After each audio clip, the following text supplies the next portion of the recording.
पहली बात तो आपने ये प्रोफेशनल वर्ड यूज़ करके मेरे दिमाग में वो बात को फिर याद दिलाया कि एक होता है प्रोफेशनल ट्रेनर और एक होता है ट्रेनर। एक होता है प्रोफेशनल फाइनेंशियल एडवाइज़र और एक होता है फाइनेंशियल एडवाइज़र। एक होता है प्रोफेशनल क्रिकेटर और एक होता है क्रिकेटर। एक होता है प्रोफेशनल बैडमिंटन चैंपियन और एक होता है बैडमिंटन खेलते हैं। हम भी बैडमिंटन खेलते अपने गली में, हम प्रोफेशनल नहीं हैं। हमने भी क्रिकेट खेला गली में, लेकिन सचिन तेंदुलकर का जो क्रिकेट है वो प्रोफेशनल क्रिकेटर का क्रिकेट है। विराट कोहली का क्रिकेट जो है प्रोफेशनल क्रिकेटर का क्रिकेट है।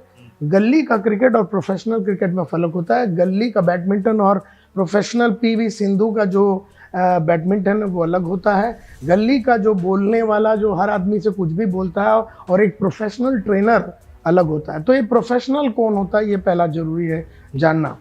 एंड मैं हमेशा अपने प्रोफेशनल का डेफिनेशन देता हूँ। एक professional is a person who produces results without being followed up, without being pushed, without being kicked or ripped or rogered or monitored। एक प्रोफेशनल वो होता है जो रिजल्ट पैदा करता है बिना उसे याद दिलाए। उसे याद दिलाने की जरूरत नहीं, उसे पीछे पढ़ने की जरूरत नहीं, उसे बताने की जरूरत नहीं है, उसे मॉनिटर करने की जरूरत नहीं है, उसे इंस्पायर करने की जरूरत नहीं, उसे मोटिवेट करने के लिए जरूरत नहीं है।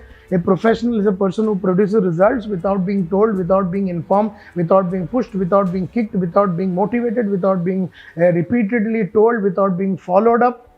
तो ये एक प्रोफेशनल होता है। अब ये प्रोफेशनल जो अगर आप वर्ड देखेंगे तो आप कोई भी प्रोफेशन को देखिए, डॉक्टर हुआ, लॉयर हुआ, आर्किटेक्ट हुआ, क्रिकेटर हुआ, तबला हुआ, तो प्रोफेशनल में और साधारण इंसान में फ़र्क क्या होता है? तो प्रोफेशनल बनने के लिए 4 E's होते हैं। 4 E's। E for education, second E is E for examination, third E is E for experience and E for ethics. तो सबसे पहला अगर आप देखिए, आपको डॉक्टर बनना है या आपको फाइनेंशियल एडवाइज़र बनना है या आपको पहला तो आपको ई पूरा करना पड़ेगा।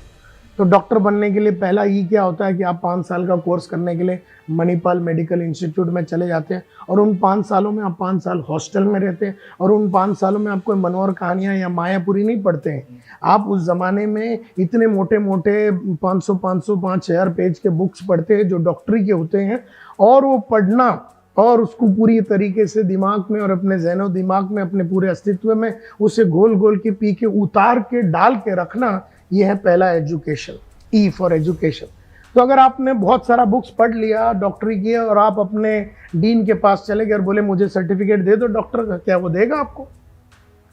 वो बिल्कुल नहीं देगा, क्योंकि वो बोलेगा देखिए भाई साहब आपने एजुकेशन तो कर लिया, अभी आप एग्ज़ाम दीजिए।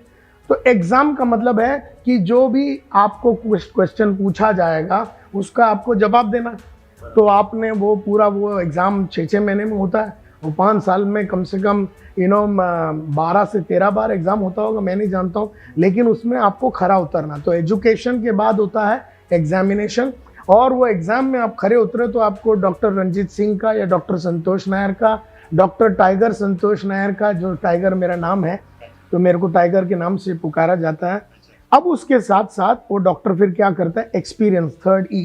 उसके लिए वो कोई बड़े हॉस्पिटल में या बड़े डॉक्टर के नीचे या बड़े फनकार के नीचे वो काम करता है, एक्सपीरियंस लेता है, और फिर वो 4th E यानी एथिक्स, झूठ ना बोलते हुए सच के राह पे इंटीग्रिटी के साथ वो अपना करियर को as a full fledge doctor, dispensary, hospital, surgeon, whatever वो शुरू करता है। तो E for education, E for examination, E for experience, E for ethics. एक फाइनेंशियल एडवाइज़र जो पहला वाला E नहीं करता, जो एक क्रिकेटर जो पहला वाला E नहीं करता, जो डॉक्टर पहला वाला E नहीं करता, और वो मार्केट में जाता, उसका एग्ज़ाम तो फिर भी चलता है। एग्ज़ाम वो डीन नहीं लेता, एग्ज़ाम कस्टमर लेता है। और एग्ज़ाम तो क्वेश्चंस के फॉर्म में होता है, let you know, I think about it, आपका भाव ज़्यादा है, बाद में सोच के बताएंगे, हमें इंटरेस्ट नहीं है। तो एग्ज़ाम तो वो भी लेता है, और बहुत सारे लोग एग्ज़ाम में फेल होते हैं इसलिए क्योंकि पहला वाला ही जो है एजुकेशन उन्होंने ख़त्म नहीं किया। तो आपने एग्ज़ाम को देने के पहले आपको एग्ज़ाम का आपको एजुकेशन करना चाहिए। फिर आपका एक्सपीरियंस जो होगा थर्ड E, वो प्रोग्रेसिव और पॉजिटिव होगा।